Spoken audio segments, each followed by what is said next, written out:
Hey, folks, I am here with the infamous Gavin McInnes. We haven't talked in like 5 years, 4 or 5 years.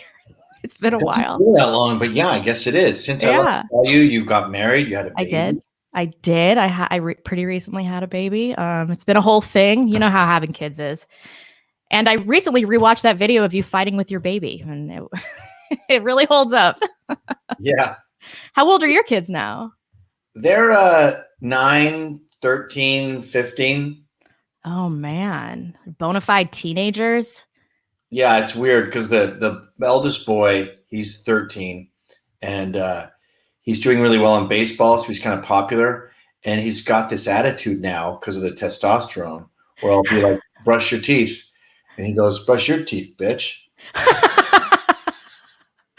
What a little bastard. And you go, well, now you're grounded. And he's like, yeah, good. I'll Uh, ground me for 10 weeks. I don't give a shit. I got you for 12 weeks, Bender. and then the middle one is a girl. That's the middle one. The oldest one is a girl. Oh, It's okay. like a Okay. punk mall goth kind of thing. Oh, really? And then who just shrugs her shoulders at everything. And then the youngest boy is still pure. He's 8. And we went Okay. on a motorcycle ride yesterday. He went on the back of my motorcycle. And then I got him this little battery charged one. So then we went on a motorcycle ride with him on his little tiny motorcycle. Ooh. And I'm in front of him, watching him in the rear view.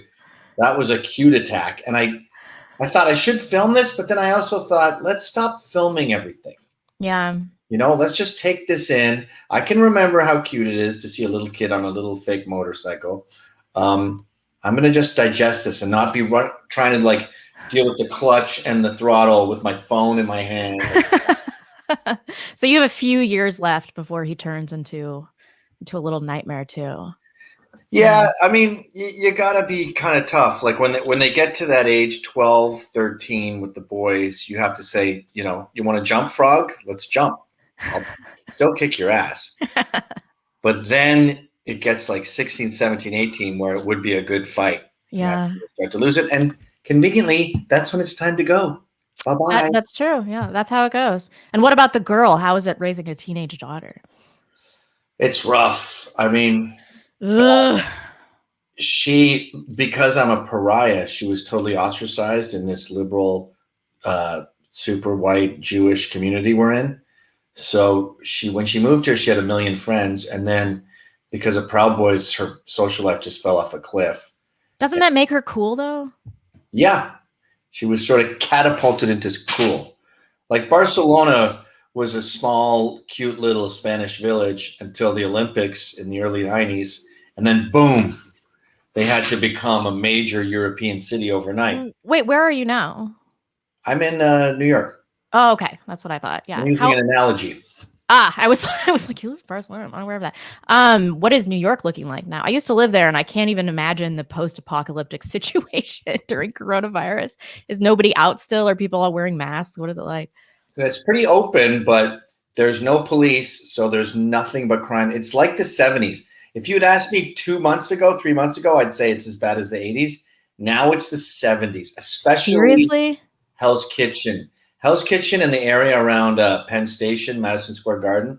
That's just like Penn Station is 5 junkies a block. I counted yesterday. And they shoot up like they're in their living room. Like they go, there's blood, they're puking blood, there's barf, there's just guys just like shaking and twitching. I mean, you have to have in Manhattan today, you have to have a certain walk. Your walk has to say, male or female, don't fuck with me. I'm ready to throw down. Like you have to have kind of like a strut. Your chest has to be puffed out and you have to look around like this. No headphones. You have to be ready at all times and show them that you're not a victim. And then as far as like the Upper West Side, Hell's Kitchen, they've been giving bums hotel rooms. And so the bums are everywhere. And people that I know there, I'm in the Knights of Columbus up there, and the old timers, they walk in the middle of the road because they don't want to get jumped from in between cars. Meanwhile, these are guys with guns.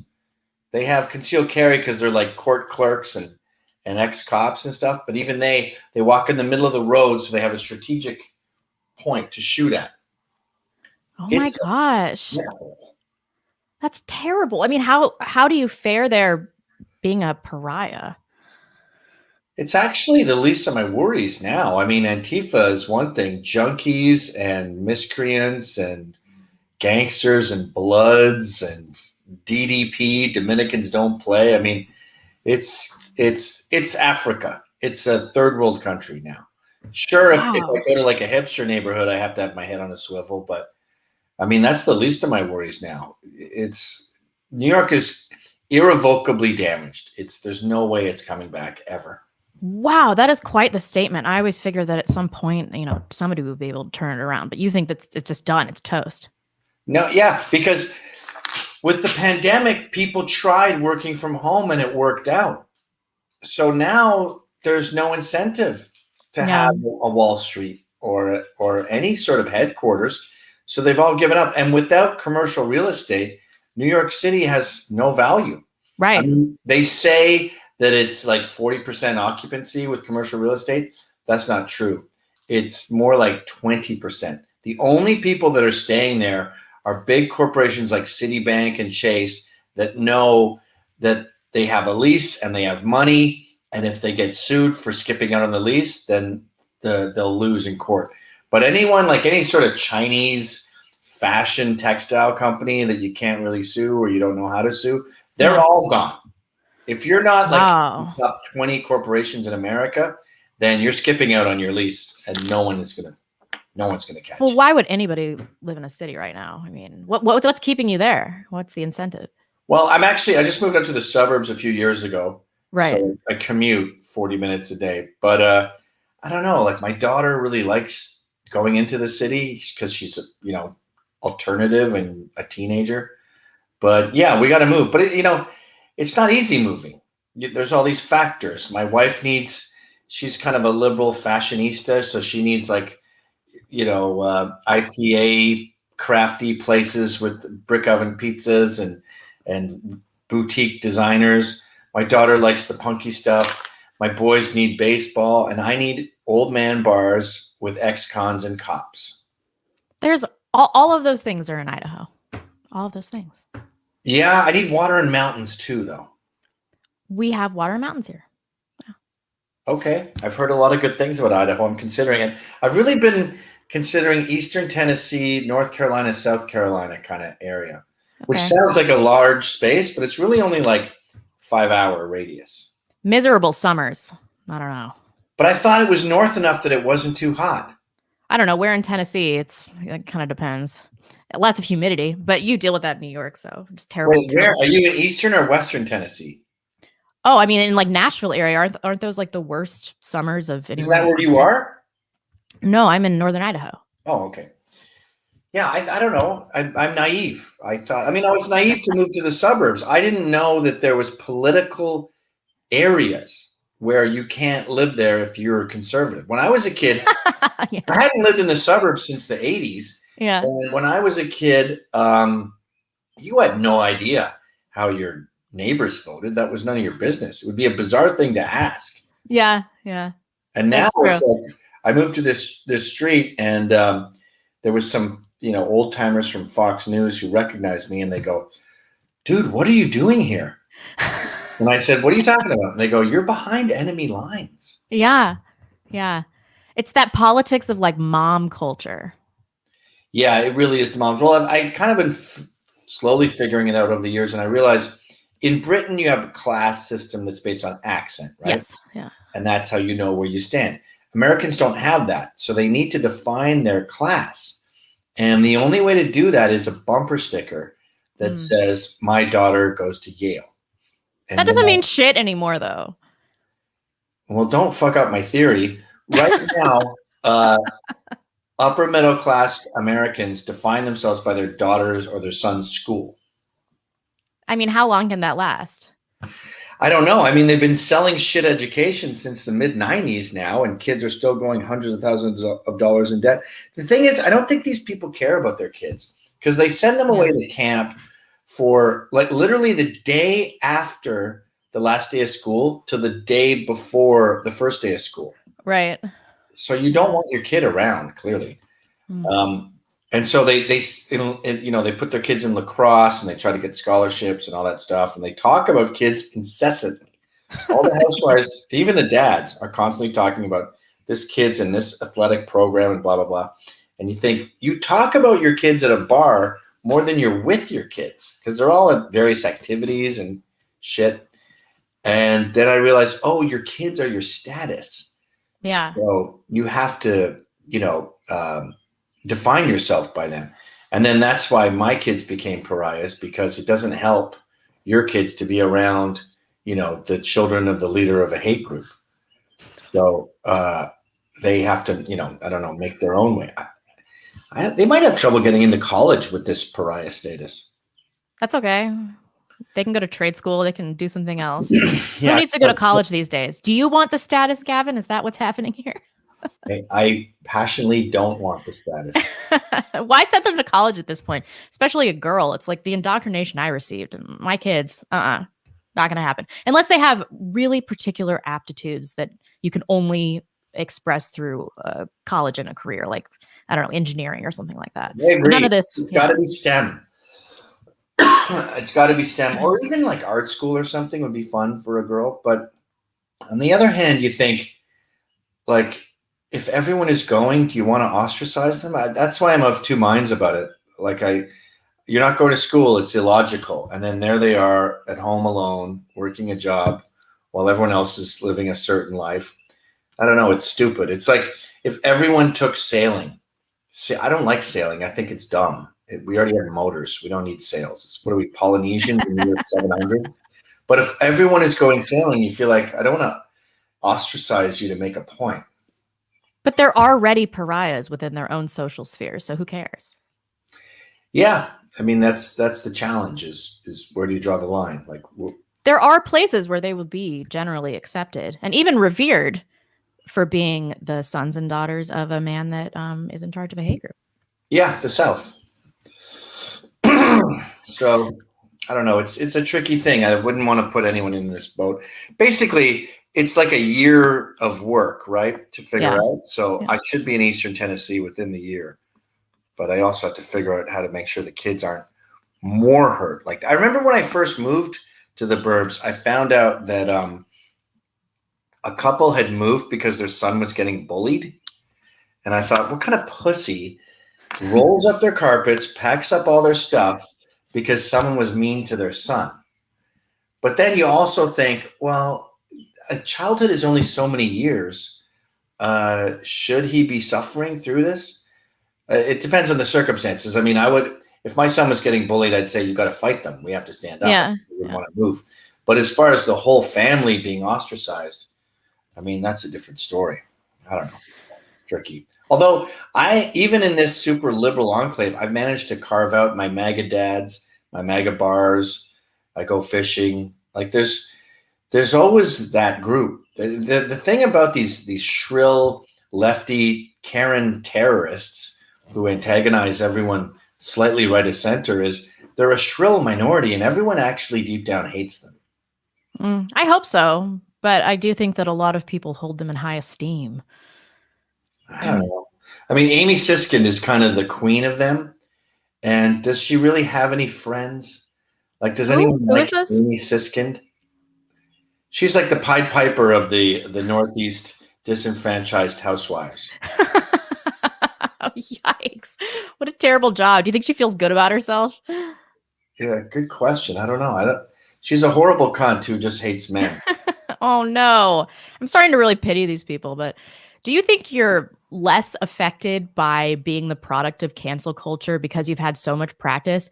Or do you just not talk about it that much because it's so depressing? Because I hear you mention it a little bit on your podcast, but like I never hear you talk about like, wow, this sucks ass. Like, I wish I would have done this job or any. How do you feel about all this?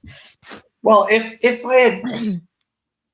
I had been going around talking about race and IQ and how blacks don't belong here or how the Holocaust never happened, like, I would go, shit, maybe I went too far. Those are very controversial things to say. I don't believe those things, by the way, but you know what I mean. But I haven't said anything that's egregious. Like the video 10 Things I Hate About the Jews was a joke, just like How to Fight a Baby. So my views are not that radical. So if I had been saying radical things and experienced this kind of ostracization, then I would go, fuck, what have I done? But when you haven't done anything wrong and it's just the climate behind you, well, then it's not that bothersome. I mean, it's silly, but it's not like you toss and turn and go, what have I done? Like you mentioned regret, but there's all the stuff I'm being persecuted for, or the better word is targeted, is stuff I said way back when I was accepted. So what they're doing is I'm a pariah now because I'm influential and I'm cool and charming and I made Trump seem fun. And then also, created the Proud Boys that also made Trump seem fun. And they go, this guy's effective. We have to ruin him. So let's go back in time and find some terrible joke that we can take out of context. There's no regrets there when that happens. If you're a drunken idiot, you're a professor that's boning your students and you get ostracized for that, I could see that being filled with regret. But would you do it all again? Yeah, absolutely. Yeah. It has been a wild ride. 2016 especially was really fun. It used to be so fun. What happened? Yeah, we were winning. I think the peak winning was that Shia LaBeouf, He Will Not Divide Us. That really was a moment in time, wasn't it? Yeah, that's when things were still fun. Yeah. And then Trump derangement syndrome became like a zombie apocalypse. And today, like, it's hard to think of someone who isn't canceled. Yeah, that's definitely true. I mean, there is freedom in being canceled, and that's what I want to tell people. Like, if they get canceled, because everybody's going to get canceled for something they said in 2005 when it didn't matter. And I cannot imagine now adhering to all of this complicated newspeak. It would be so confusing. I never would be able to do it. I'm too lazy. It seems like a nightmare. But you remember what it was like when we didn't have to deal with this at all. Like, I remember as a child that we just generally didn't, but you guys used to say whatever you want in the punk days. Will you talk a little bit about what that culture was like and how it helped you develop the ability to not be overtaken by mainstream culture? Well, I think political correctness really got its start in the early 90s, 94, and that's when I was in college. I was in college actually in 91, but around then you saw this whole, like, critical race theory was around then. Yeah. And you saw this stuff happening, but it was esoteric. And there were blue-haired feminists, but they weren't mainstream. Today, they're Ilhan Omar, they're AOC, they are the mainstream. They're judges too. They're deciding who gets a sentence. They are the media, and they're the FBI and the CIA. The top brass at all major law enforcement agencies goes to the media. The media are the blue hairs from the early 90s. You also got to remember those blue-haired feminists, they went to law school, they graduated, they were lawyers, now they're judges. That was 20 years ago, whatever, 30 years ago now. Yeah. Those nuts are judges. Mm-hmm. But anyway, I think through Vice, I may be overestimating my influence now, but through Vice, we kept the beast at bay. It tried to attack in the late 90s. 2000, we moved to New York. We really fought and kept it back. And, in 2002, they called it hipster racism, but it was really just blacks and whites and gays and Jews making offensive jokes and being able to relax and be assholes and be funny. And it was like skater punk rock culture. Yeah. It was really fun.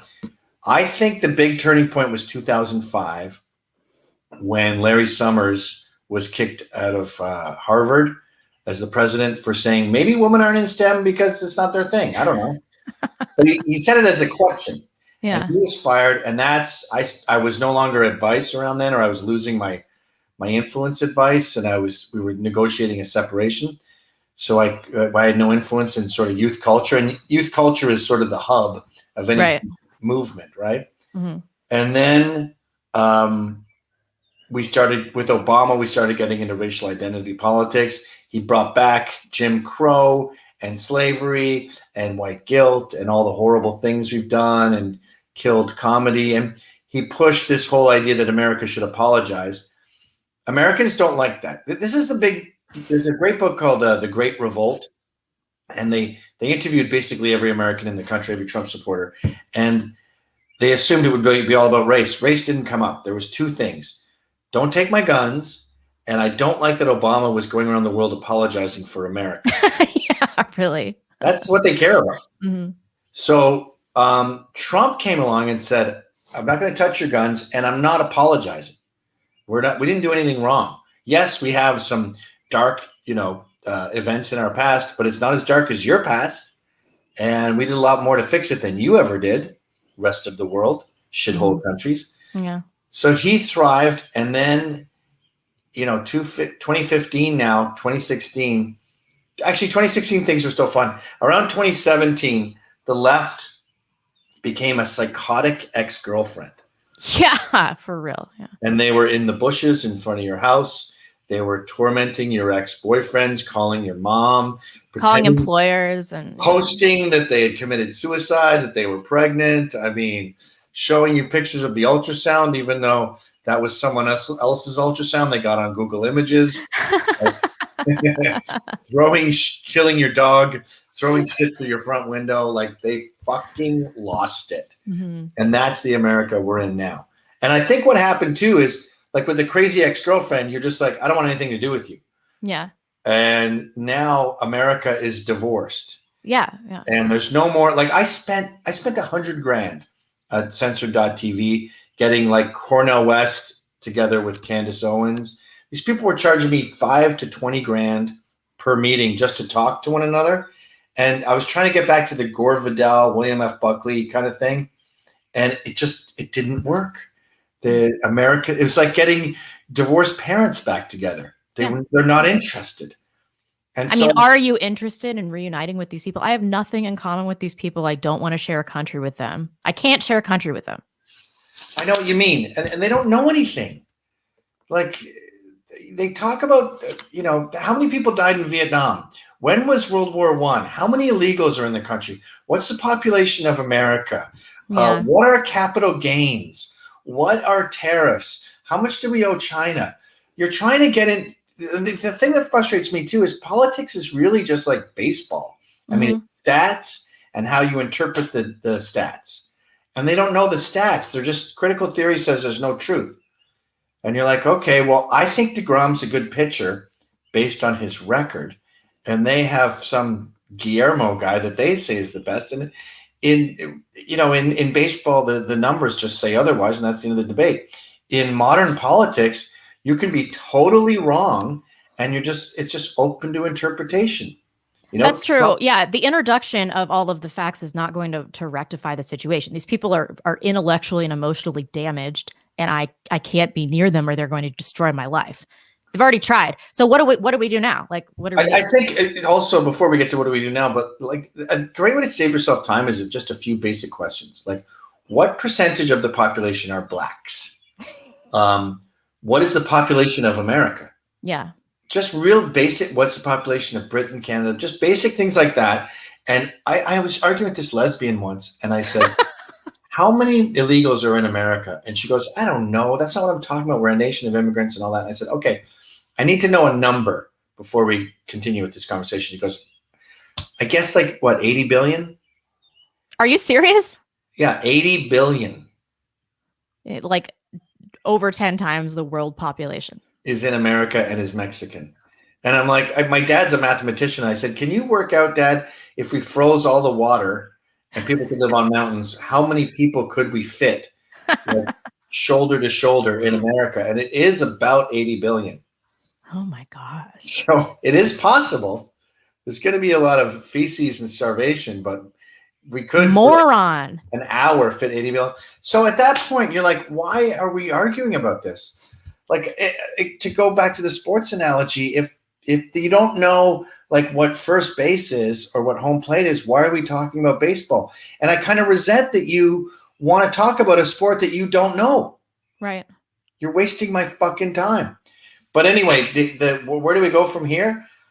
I don't know. I think we just sort of separate and strengthen our individual relationships. I mean, segregation is back, and I'm not talking about white and black. I'm talking about left, right, upper class, blue collar. I mean, the whole notion of melting pots in New York is over now. Mm. We're separating by race, by class, by political beliefs. I hate when people just break it into black versus white, because there's so much more nuance there. Mm. Like, people in West Virginia are all white.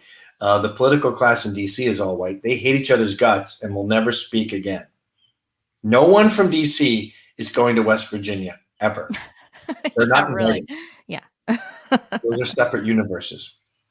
And no one from Manhattan is going to Breezy Point Mm. in Brooklyn. I mean, these places are permanently separated. And the irony is, too, that, the white liberals are the king of segregation. Yeah.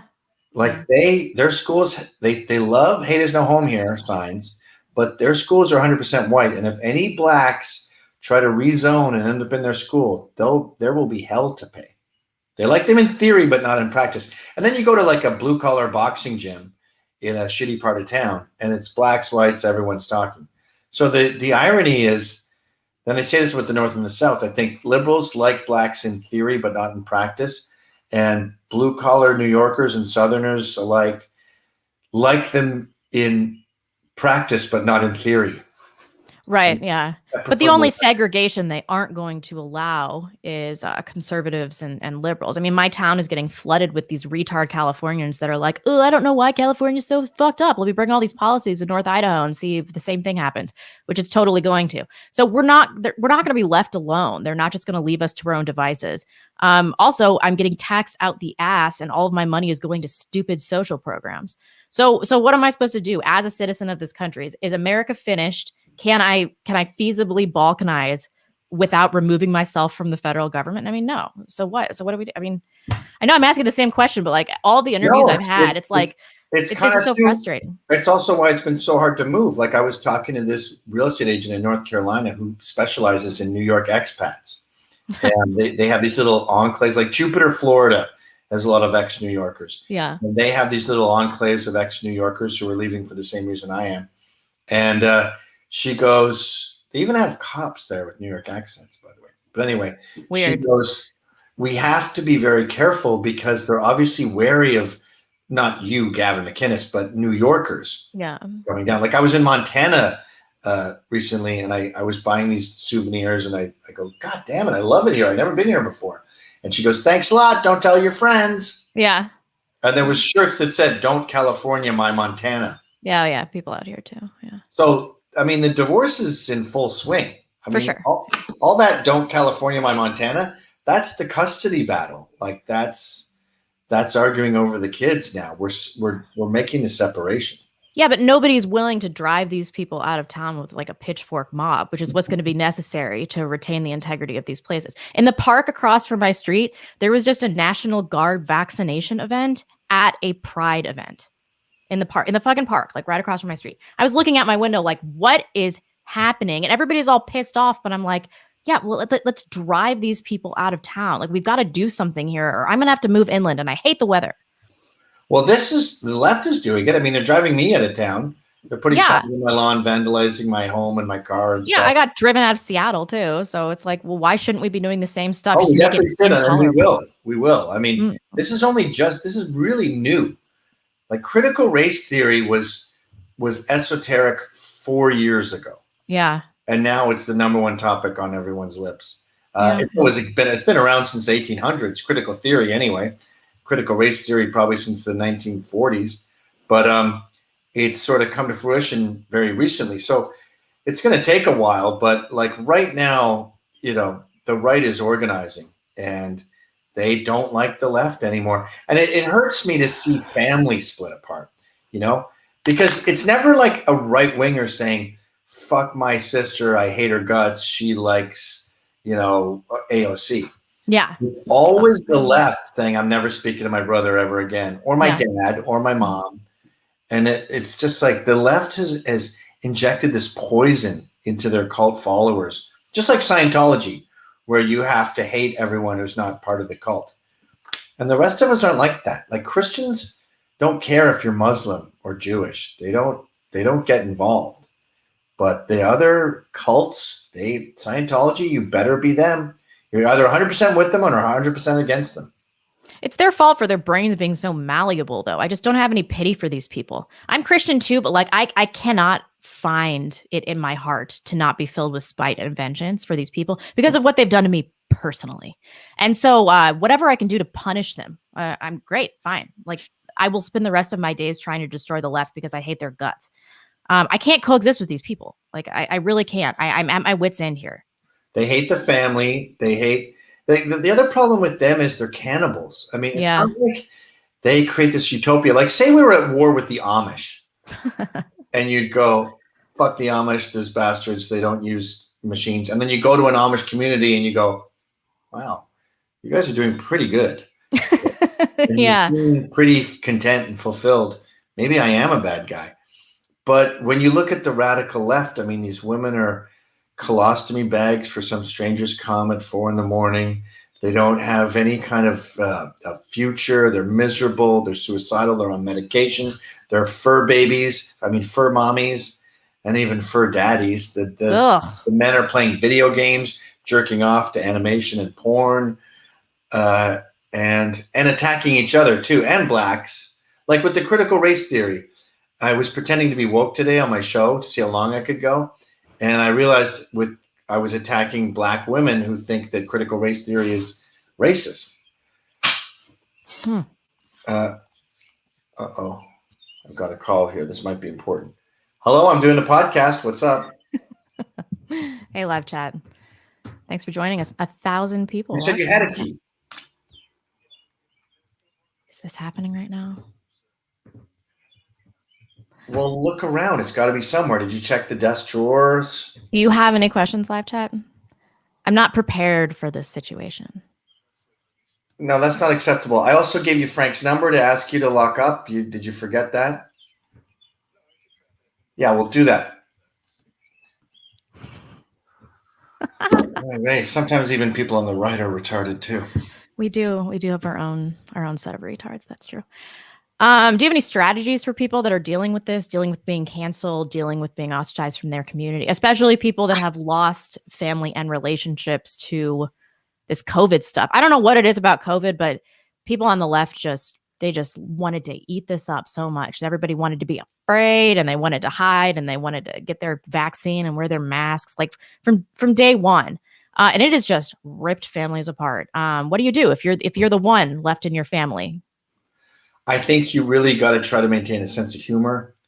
You have to keep it light. Things are going to come around eventually with your family members if they're worth their salt. And so the last thing you want to do is say things you regret. I really encourage people to, like say you and your sister we got a letter recently where this guy and his sister were inseparable. They were best friends. And then Trump happened, COVID happened, and now they don't speak.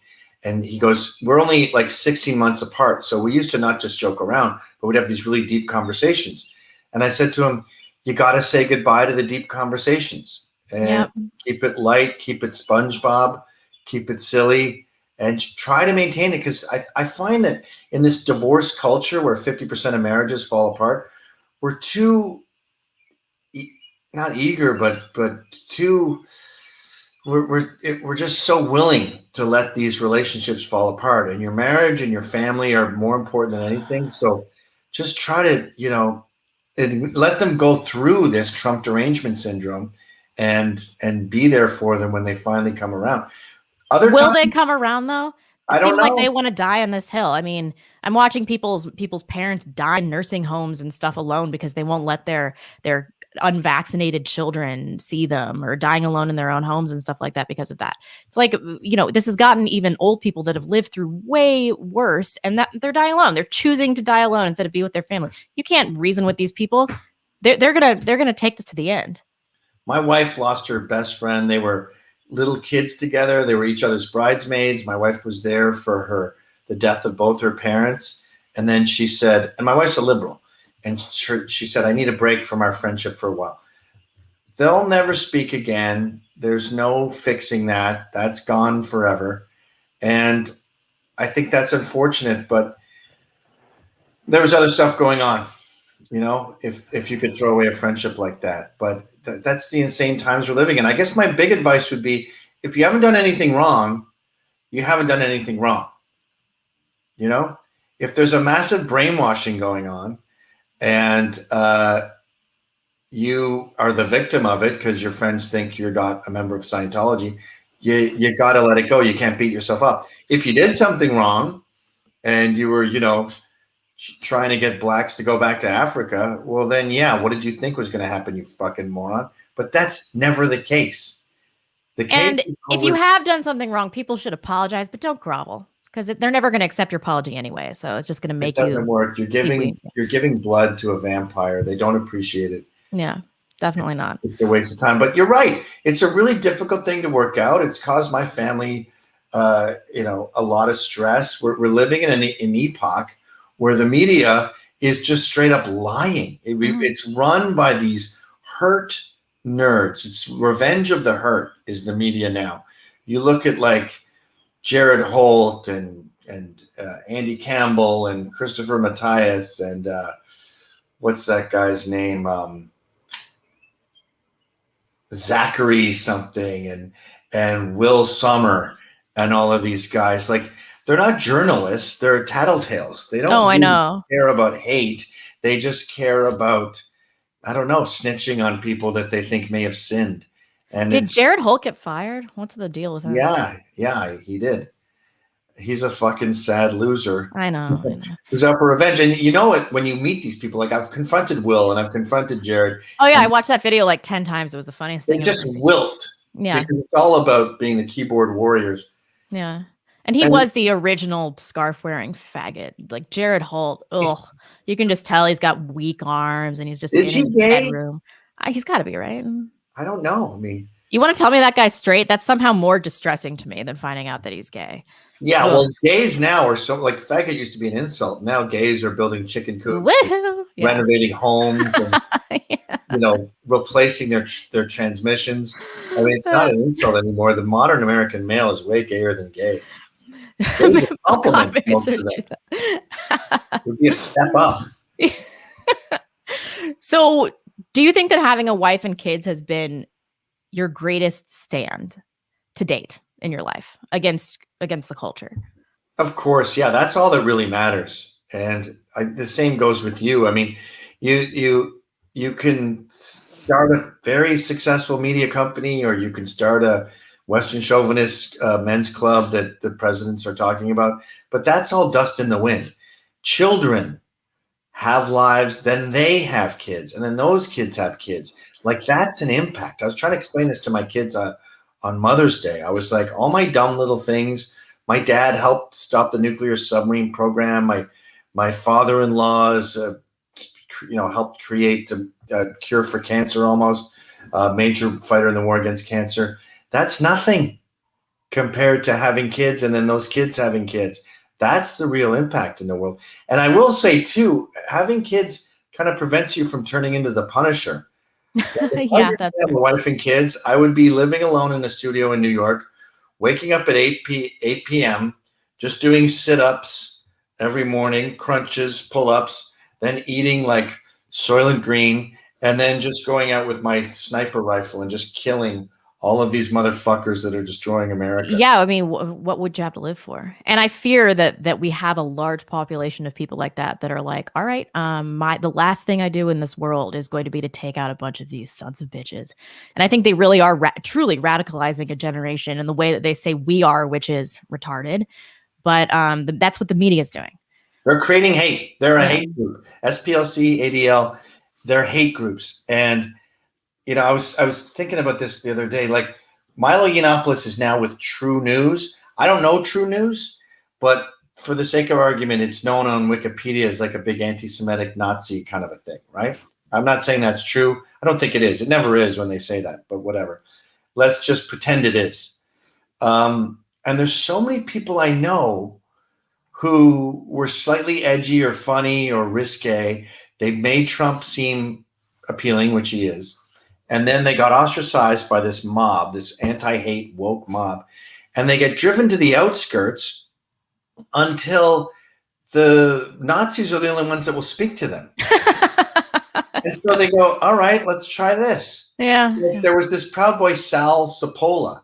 and he got pushed out and out and out until the Nazis were like, come hang out with us. And he was like, okay, no one else is calling me back. So they created a Nazi there. He's not a Nazi, but that's what people who's hang out with. Or I think that kind of happened with Baked Alaska. According to the left's view of true news, that you could argue that happened with Milo Yiannopoulos.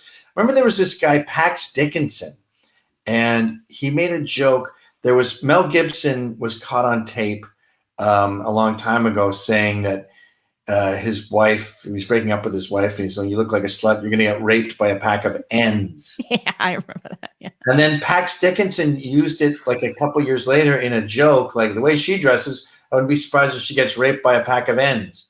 Now, people didn't know the original Mel Gibson quote that he was referencing.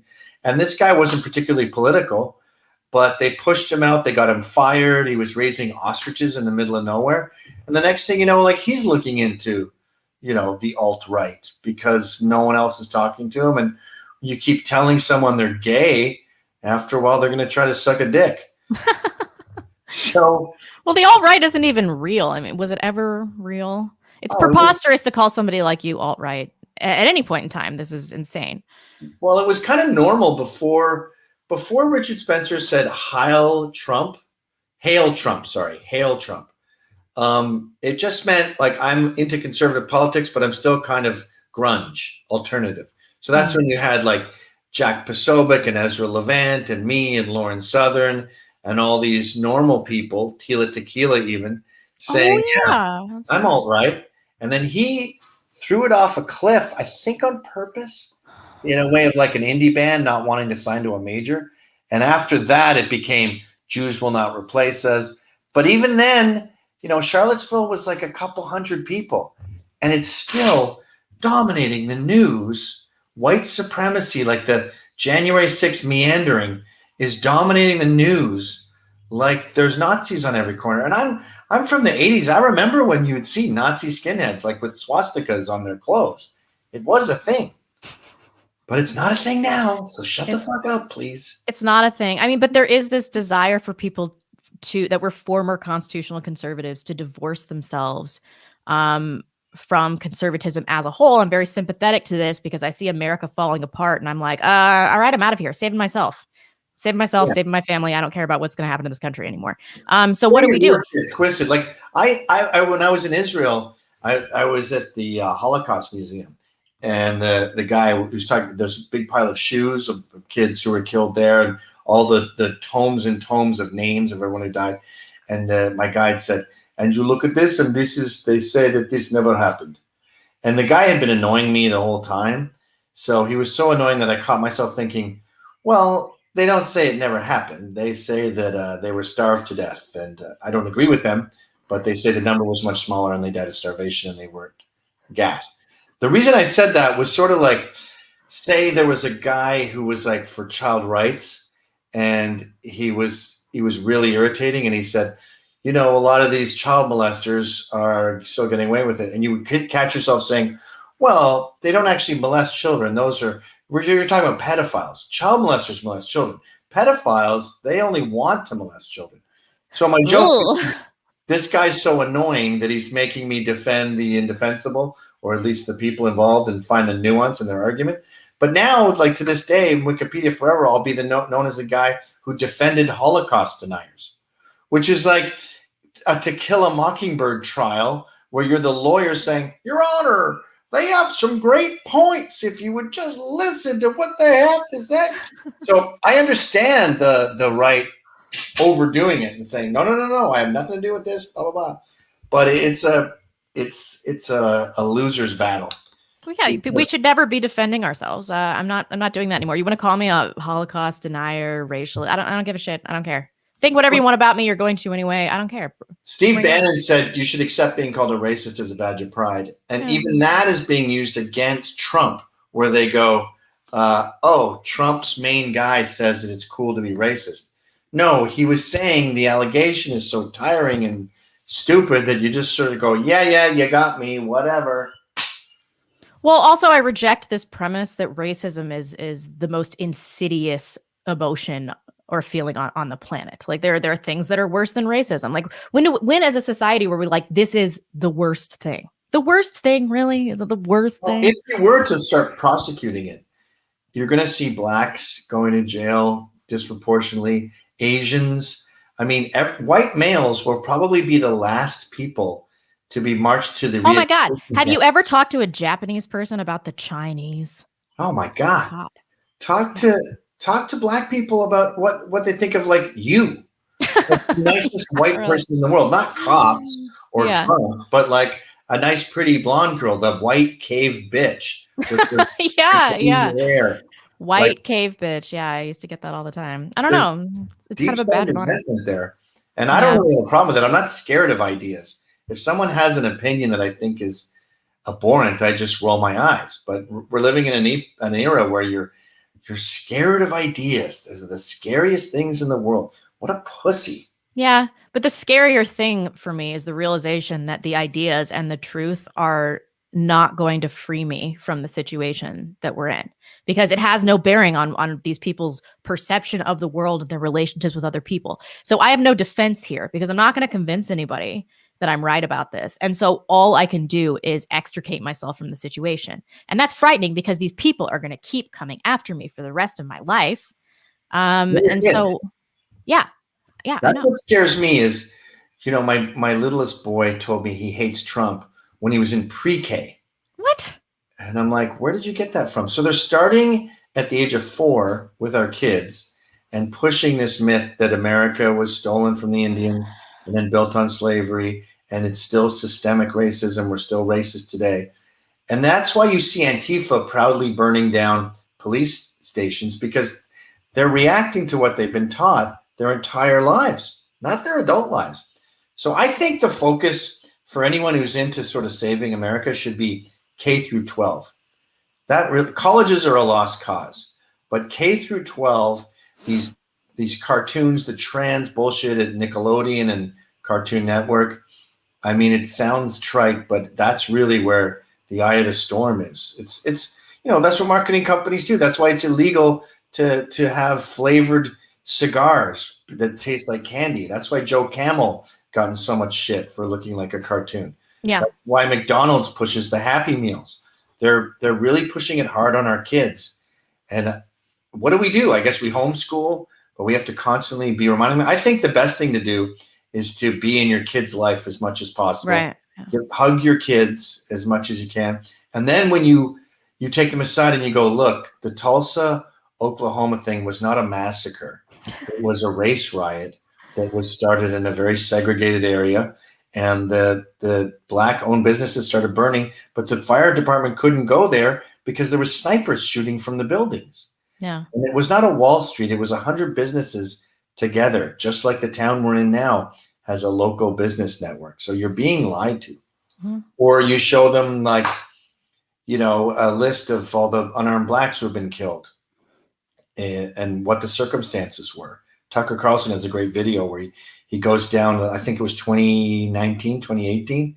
He's like, here's who was killed. Here's who was unarmed. Here's the circumstances.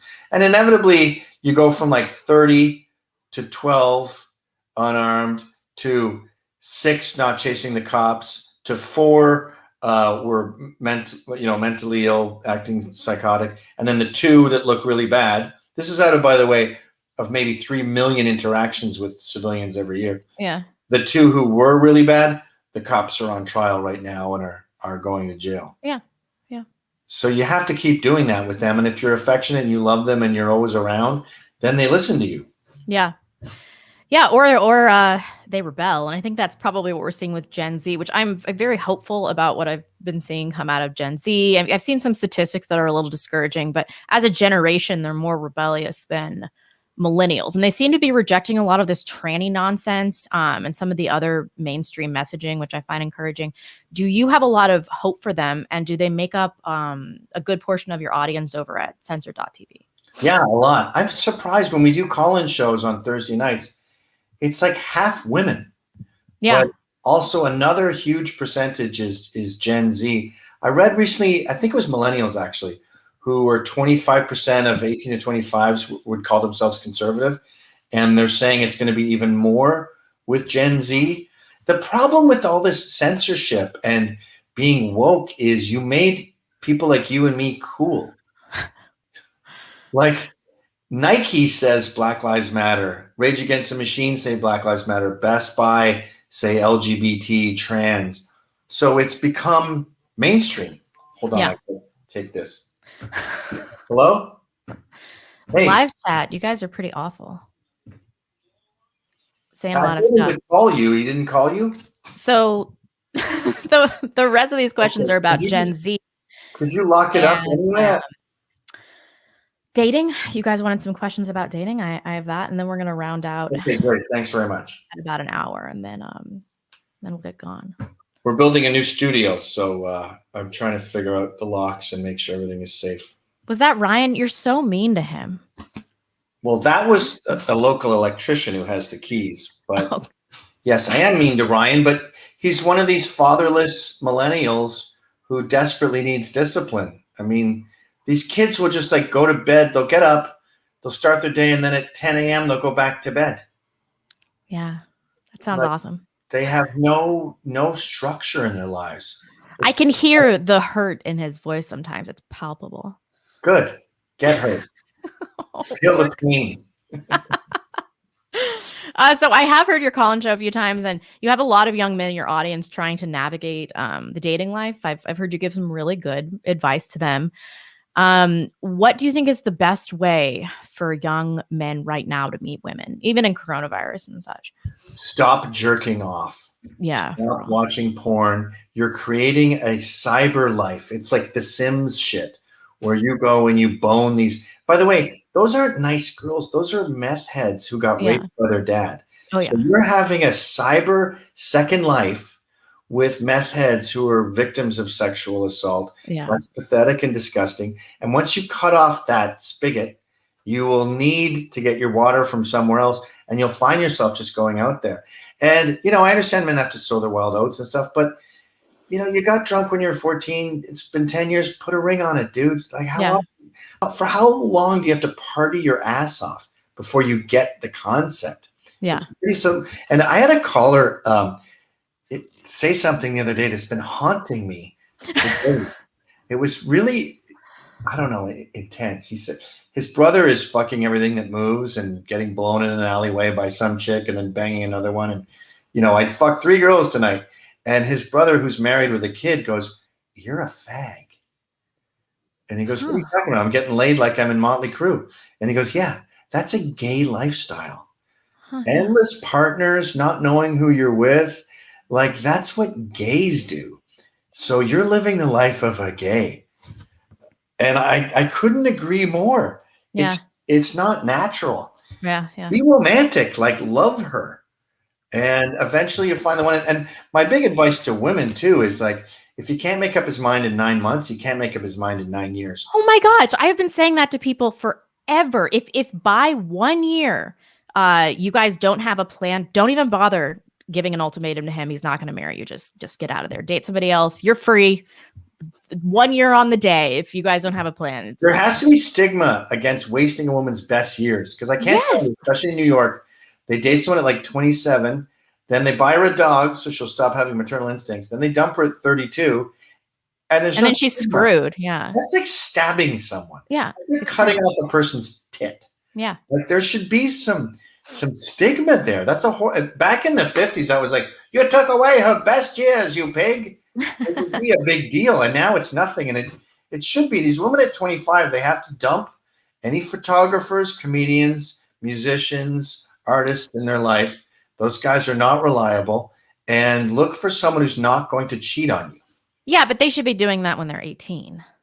Okay, I'll take 18. I mean, I'm in New York. 35 is young to settle down here. How old were you? I was too old. So I'm 33 now. The first time that we talked, I had been dating my husband for like 3 weeks, and I was 27, I want to say. Oh my God, has it been that long? Yeah, I think it has. Jeez. 28. And then you were like, you were telling me some story about some 25-year-old that you know who's like, "I'm too young to be getting married." And you were like, "No, you're not." And then you asked me how old I was, and I said like, "I'm 27 or 28." And he goes, "That's not very young." Or you go, "That's not very young." And I was like, well, I'm going to have to really pay attention to my husband's behavior. He's a military guy, right? Yeah. Those are reliable. Although there's a lot of divorce there. There is a lot of divorce, and then when we were dating, we had to deal with a year-long deployment, Ooh. which was rough, like really rough. Yeah. But having that little cherub in your arms, that silly little guy with his It's a little girl. ball. It's a little What's a girl? Smelling at the top of her hair and her breath. I mean, people like Bill Schultz, I'll never speak to him again because he said, oh, the reason you want your friends to get married is you're jealous because you're not getting any pussy anymore. And I'm like, dude, I did very well. Can you imagine like going out and meeting chicks and dating right now? I think about it and I get exhausted. I'm like, I can't even imagine what people are dealing with right now. I couldn't think of anything worse. I was flirting with the girl just for fun on Saturday night. And she was telling me that she has this weird thing with demons where they stick to her more than anyone else. And I was just like, thank God I'm trying to meet you because I would kill both of us right now. Seriously, who molested you when you were a kid? Demons? What the fuck are you talking about? What are you talking about? Hell? You mean ghosts? What are you talking about, you stupid bitch? Oh, yeah. And then my friends that are dating that are in their late 30s, like the men, you know, they're all good quality people. Like it's all single moms, divorcees in their mid 30s, drug addicts, like the tattoo situation. It's a fucking nightmare. It's like, what do you even do if you're a dude? Like young dudes, I can see. I keep pushing this too, is like everyone who is like you, who finally has that cute little girl, they always say the same thing. They go, what the hell was I waiting so long for? What am I doing? Yeah. And then they're mad when they can only squeeze out like another one or two. Like my wife and I wish we had 5. We're so upset we only had 3 because we waited too long. I met her at 29. Yeah. I could have had a 20-year-old walking around right now and, a bunch that was helping me with my 3-year-old. I don't know. But we wait too long because we believe a bunch of bullshit about, I don't know, my career or in the case of liberals, the environment and overpopulation and all this crap. And I'm almost like what do you call those people that go overseas, the religious people? When you go to Japan and you try to make them Christian, now you're making me, putting me on the spot. You know what I'm talking about. Like a pilgrimage to other countries. Help me out, live chat. Yeah. One of those kind of guys. But I'm one of those, but it's to have missionary. Missionary, that's it. I'm a have babies missionary because I waited too long and I don't want other people to make the same mistake. They're amazing little gifts and they keep getting better too. Oh yeah. And I had a baby and I thought my job in New York was so important and blah, fucking blah. Although I was crashing and burning in New York. And then I thought my YouTube channel was so important. I had my baby and I'm like, wow, nothing I've ever done has mattered at all. It hasn't mattered at all. None of this shit matters. But I didn't wait. I wasn't like, I'm waiting until I'm 30 to have it. I didn't wait, but I was dating the wrong kind of guy. Exactly. And it wasn't the kind of guy. That's the same as waiting. Yeah. Yeah. But I wasn't making a conscious choice. And I wasn't dating this like rock and roll guy or like guys that excited me. I was consistently dating emotionally abusive beta males, yet could not figure out what my dating pattern was until I talked to you and started my YouTube channel. Oh, good. I'm glad to hear it. Yeah. Yeah, I think Kat Timpf was in that same rut. I don't know where she is now. We sort of fell out of touch, but she was dating the exact same guys.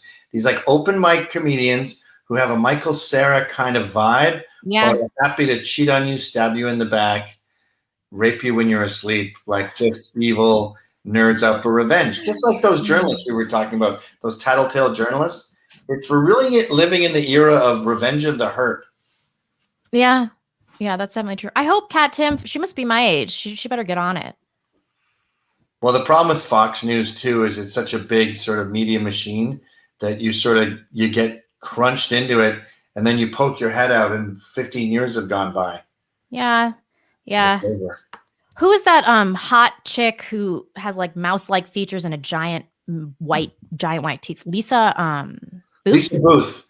She's like 45 and she has no kids.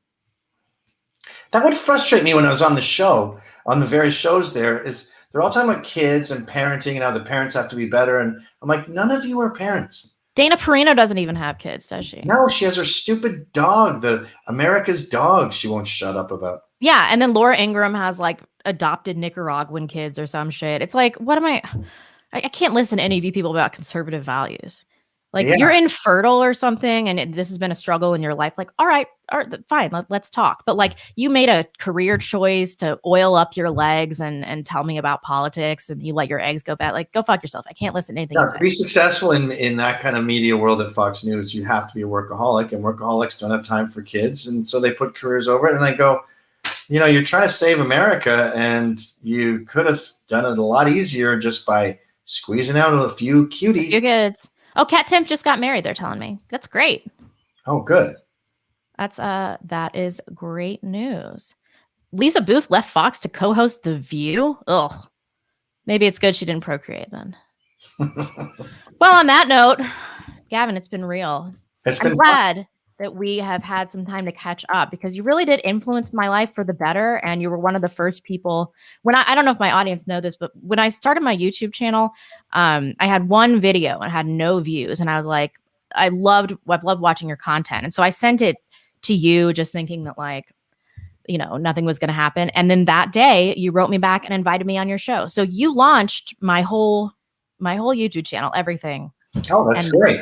Yeah. And I really appreciate it. And I always think about that, like how different my life would be without Gavin McInnes. Maybe I wouldn't be married and have a baby too. So yeah, that's busy. I'm so glad you had a baby. Your baby's adorable. I'm really happy for you. She's the best. And I'm happy for you too. And I hope that you can find a community that accepts you for who you are and is truly inclusive. On that note, I'll drop all of Gavin's links. I have the censor.tv link in the description right now. Oh, okay. Because we're banned from all the stuff. And thank you, live chat, for hanging out. We really appreciate it. And I will see you later. Bye-bye.